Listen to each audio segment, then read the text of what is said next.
Bismillahirrahmanirrahim. Assalamualaikum warahmatullahi wabarakatuh. Pada kesempatan kali ini, saya akan menjelaskan terkait strategi pembelajaran dan motivasi belajar. Oke,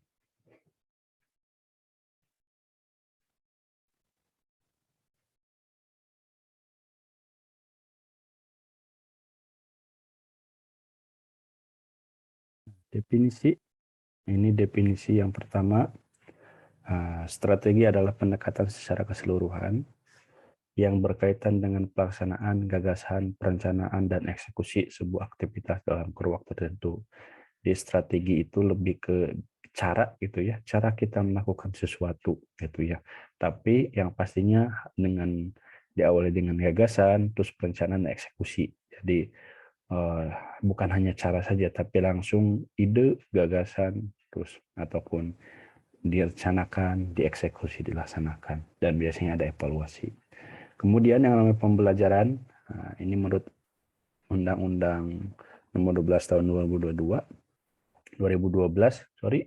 bahwa pembelajaran adalah interaksi antara mahasiswa dengan dosen. Oh, ini dikhususkan untuk pembelajaran mahasiswa dan dosen, antara peserta didik dengan pendidik dan sumber belajar pada suatu lingkungan belajar. Jadi pembelajaran itu harus adanya mahasiswa, adanya dosen, dan yang pastinya ada sumber belajar. Tidak hanya mahasiswa dengan dosen. Kalau hanya mahasiswa dengan dosen itu hanya obrolan biasa gitu ya. Di sini kita berbicara dengan adanya sumber belajar. Kemudian pembelajaran adalah suatu kegiatan dosen atau pendidik yang terprogram kemudian dalam desain instruksional. Ini menurut pendapat lainnya untuk membuat mahasiswa peserta didik belajar secara aktif yang menekankan pada penyediaan sumber belajar. Ini menurut Dimyati dan Mujiono gitu ya. Kemudian ada lagi di pembelajaran menurut pendapat ahli lain bahwa pembelajaran adalah suatu sistem informasional yang terdiri atas beberapa komponen. Tujuan, bahan ajar, mahasiswa, kemudian dosen pendidik, metode, media, dan evaluasi yang dapat meningkatkan kemampuan kognitif, afektif, dan psikomotorik agar mahasiswa atau peserta didik menjadi lebih baik dalam komunikasi, interaksi kepada dosen ataupun pendidik gitu ya. Kemudian selanjutnya kita akan tadi sudah mengetahui arti dari strategi dan pembelajaran. Sekarang kita akan membahas tentang apa itu strategi pembelajaran. Di sini menurut Dick dan Carey bahwa strategi pembelajaran adalah komponen umum dari suatu rangkaian, ya, komponen umum dari suatu rangkaian dan prosedur pembelajaran yang akan digunakan secara bersama-sama oleh dosen ataupun pendidik ataupun mahasiswa peserta. Jadi komponen umum suatu rangkaian materi dalam satu waktu pastinya selama proses pembelajaran berlangsung. Ataupun juga menurut Hilda bahwa strategi pembelajaran adalah urutan atau pola perilaku dosen untuk dapat mengakomodasi semua variabel belajar secara sadar dan sistematis. Jadi sistematis, tidak loncat-loncat gitu ya. Kemudian strategi pembelajaran merupakan gabungan dari beberapa rangkaian kegiatan cara mengorganisasikan materi pelajaran mahasiswa ataupun peserta didik, bahan peralatan waktu yang digunakan untuk proses pembelajaran dalam mencapai tujuan atau kegiatan pembelajaran yang telah ditentukan. Ini menurut Superman. Dan ini dengan tokoh-tokoh lainnya, Etin Solihatin, kemudian Dendar Mayah gitu ya. Di sini bahwa menurut Otin itu lebih ke pendekatan secara menyeluruh untuk mencapai tujuan pembelajaran. Kemudian menurut Darmaya bahwa strategi adalah pengorganisasian isi pelajaran supaya terciptanya pembelajaran yang efektif dan efisien pastinya. Oke. Kemudian strategi pembelajaran, ini merupakan suatu prosedur pembelajaran dalam membantu usaha belajar mahasiswa atau peserta didik mengorganisasikan pengalaman belajar, mengatur dan merencanakan. bahan ajar gitu ya. Jadi keseluruhannya gitu ya. Dan untuk mencapai tujuan. Jadi ada yang merupakan prosedur pembelajaran dari mulai menyiapkan, kemudian dari proses perencanaan dan eksekusi supaya terciptanya proses pembelajaran yang lebih efektif dan efisien. Pentingnya strategi pembelajaran yang harus digunakan oleh dosen ataupun seorang guru, bahwasanya pendidikan merupakan sektor yang sangat menentukan kualitas suatu bangsa. Kegagalan pendidikan berimplikasi pada kegagalan suatu bangsa. Maka pentingnya pendidikan, di mana pendidikan itu adalah salah satunya adalah berhubungan dengan strategi pembelajaran, ya, di mana supaya pembelajaran ataupun ilmu itu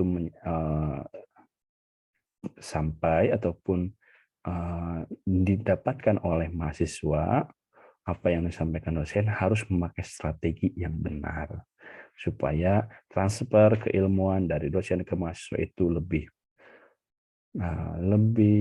berkualitas atau dalam arti lebih bisa diandalkan seperti itu. Oke, pentingnya strategi pembelajaran. Pentingnya itu memberikan rumusan acuan kegiatan pembelajaran. Pastinya ini rumusan acuan, jadi konsep awal perencanaan. Kemudian mencapai tujuan pembelajaran, menarik minat belajar peserta didik. Kemudian ya supaya anak-anak tidak boring dengan apa yang dosen lakukan ataupun kita lakukan dalam pembelajaran. Jadi adanya minat di sana. Memotivasi, mendorong, menggerakkan, membimbing, dan mengarahkan peserta didik ataupun mahasiswa. Macam-macam strategi pembelajaran ini ada 4 atau 5 yang akan disampaikan di sini. Pertama itu rangkaian kegiatan pembelajaran yang menekankan pada proses berpikir secara kritis dan analitis untuk mencari dan menemukan sendiri jawabannya dari suatu masalah yang ditanyakan. Jadi pembelajaran yang menekankan pada sifat berpikir kritis, pembelajaran inquiry terbimbing atau penemukan ya. Jadi ada tahap tanya jawab antara mahasiswa dan dosen. Jadi pada akhirnya hasil dari berpikir mahasiswa itu menemukan sebuah konsep ataupun keilmuan yang memang bisa diterapkan. Kemudian strategi pembelajaran ekspositoris, di mana strategi pembelajaran yang menekan pada proses pemberian pengetahuan atau materi yang diberikan secara lisan verbal oleh dosen kepada mahasiswa. Sehingga ada aturan, jadi siswa antara pembelajaran itu lebih tertib dan teratur, ya, tidak bahasanya kalau di bahasa Sundanya ngalir ngidul. Kemudian yang ketiga ada strategi pembelajaran berbasis masalah. Ini berbasis masalah, jadi memadukan kegiatan pembelajaran dengan masalah dalam kehidupan sehari-hari. Bisa dosen ataupun guru membawa pembelajaran itu materi kepermasalahan nanti bersama-sama dipecahkan dengan siswa ataupun mahasiswa. Yang keempat, strategi pembelajaran kooperatif. Nah, metode pembelajaran di sini termasuk dalam rangkaian kegiatan pembelajaran yang dilakukan mahasiswa untuk mencapai tujuan. Nah, dan ini sistemnya adalah kelompok. Jadi sistem kelompok, maka penilaian juga adalah kelompok juga, seperti itu ya. Kemudian strategi pembelajaran meningkatkan keterampilan berpikir. Nah, strategi ini terapkan untuk mengutamakan komponen berpikir mahasiswa. Jadi materi yang disajikan berupa bimbingan, kemudian strategi ini supaya maksimal, pentingnya pihak lembaga untuk meningkatkan sarana dan prasarana supaya dalam proses pembelajaran tidak hanya itu saja gitu kan, tapi dengan menggunakan sarana dan prasarana yang memadai. Kita selanjutnya ke motivasi ya tadi, karena di awal adalah strategi pembelajaran dan motivasi belajar. Kemudian di sini akan melakukan arti dari motivasi, bahwa motivasi adalah kekuatan dari seseorang yang dapat menimbulkan tingkat resistensi dan entusiasmenya. Jadi kayak kekuatan untuk lebih termotivasi, lebih kuat dalam dirinya, ataupun bisa dari sumbernya itu bisa dari luar ataupun dari dalam gitu ya. Di dalam melakukan sesuatu akan semangat, itu disebut motivasi. Seberapa kuat motivasi dinamik individu akan banyak menentukan terhadap kualitas perilaku. Ya. Nah, jadi kita harus selalu memotivasi mahasiswa dalam belajar, mungkin di awal kegiatan ataupun di akhir kegiatan supaya mahasiswa itu lebih semangat dan termotivasi.